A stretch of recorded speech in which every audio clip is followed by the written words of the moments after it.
have to also admit, I kept thinking about Shrek while watching this movie. Of course, I think about Shrek all the time. Everyone does, of course. A warmth is moving towards me. I feel something touch me. It's Shrek. I'm so happy. So Netflix has released, or as I like to describe it, dumped, another fantasy sci-fi action film with little to no fanfare on top of the mountain of other forgotten fantasy sci-fi action films that they've built over the last decade. Feels longer, honestly. Damsel is that latest film, a movie that was originally supposed to come out last year in 2023, but due to the actors and writer strikes, it was delayed to this year. I guess they wanted Millie Bobby Brown, who stars as the film's lead, to help market the movie, hoping to get some of that Stranger Things fan support behind the film, I suppose. But after watching this movie, I'm struggling to even think what the point was. I know I'm sounding pretty negative already, but the film's trailer tells you exactly what you're gonna get with this movie. I mean, this is literally the trailer. This isn't the story you think you know. She's anything but a damsel. She's betrayed by those she trusts most. She perseveres against insurmountable odds, scaly odds even, and fights and wins. Cool. Cut to the credits. That's all in the trailer for the movie. They tell you the entire plot of the film. I might as well have just done a trailer review, honestly. But you know, for those that need a bit more of a story, such as it is, taking place in a medieval fantasy world, a young woman agrees to marry a handsome prince, only to discover it's a trap, and she is actually being sacrificed to a fire-breathing dragon, and now she must rely on her wits to survive and win. Listen. Outside of Millie Bobby Brown, who plays the damsel, but she's anything but a damsel, as they often remind us, I realized the film itself has a very stacked cast. I mean, you have Angela Bassett, Ray Winstone, and even a classic fantasy princess as well. Robin Wright, she's in the movie. Princess Buttercup herself. The movie even kind of stops to introduce her as if knowing of her fantasy legacy, but pretty much does nothing with her like it does with most of the cast for the film. Boo! Boo!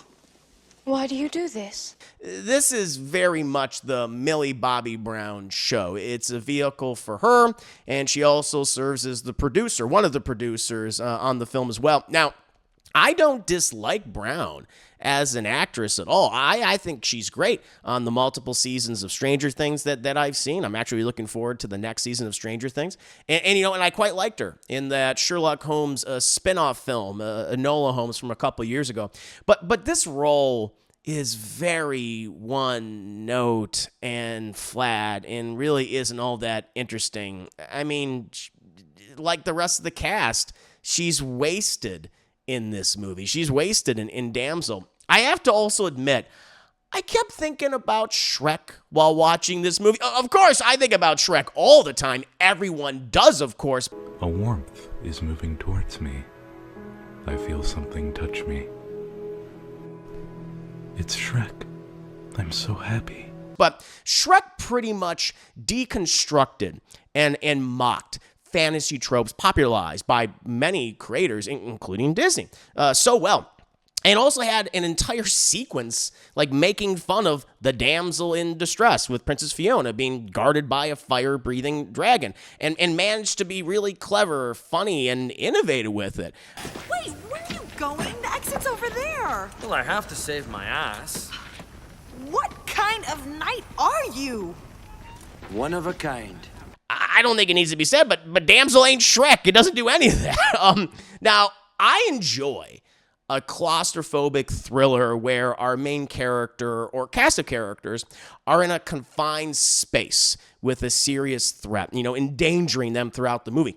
Movies like Buried starring Ryan Reynolds or the 2000s creature feature The Descent, you know, those movies come to mind. You know, despite the limiting environment, those movies kept things going and managed to be incredibly well paced and peppered their running times with like taut, thrilling dialogue in the case of Buried, or subterranean bat creatures in the case of The Descent. Hello! Damsel, for whatever reason, doesn't do those things. It often likes to repeat itself over and over and over and over and over again.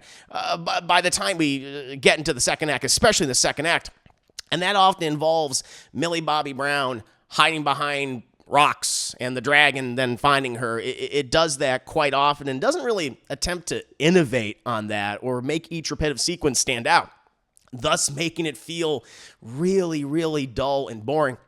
And perhaps the most disappointing aspect of the film is the dragon and set pieces themselves. While it's nice to see Auntie Ron from Mass Effect voicing the dragon, Commander Shepard, a pleasure to see you again. the CGI for the creature and the CGI and green screen used for all the action scenes, many of the action scenes, looks really cheap and makes everyone look floaty and awkward. I mean, you see that green halo above everyone's heads. You can tell the actors are like, what am I looking at? What am I, is the dragon? Oh, it's over here. The dragon's over here. Like, oh, it's over there. Sorry. That's what it feels like. Even in the opening of this movie, it's like, ooh, this just does not look good at all. And that in itself is incredibly disappointing. It just, honestly, it makes it look like another fantasy sci-fi action film made by Netflix. And that's what this movie is at the end of the day. It's a generic, uninspired, straight to VOD release that wastes its talented cast. Just another film on the mountaintop of other forgotten films dumped out by Netflix with little fanfare. It's kind of sad because I remember like back in the day when Netflix was producing some really cool original content. When we first heard they're going to produce some original content, that was kind of exciting. And we were getting some really interesting films, spectacle movies, but also some really interesting, serious, dramatic movies. I remember like Beasts of No Nation comes to mind. Like, I love that film. But now, because Netflix is producing so much content and just vomiting all out there with, again, little to no fanfare, all those movies eventually get lost and forgotten. So, I mean, I don't know if they could have made this particular film work. I think it is flawed inherently, on the page, and it needed a significant punch up. It needed a complete rewrite, but man, the stuff that they keep producing, it's like anytime you hear, well, it's an original Netflix release, it's like, well, it's probably going to be mediocre. Like, we don't think of quality anymore. There's obviously exceptions for some of their TV shows and an occasional movie or two, but not like how it was. And I think that's disappointing. It reeks of ineptitude, and it reeks of desperation and trying to keep people on this platform that they keep charging more and more and more and more for, but it feels like every other month.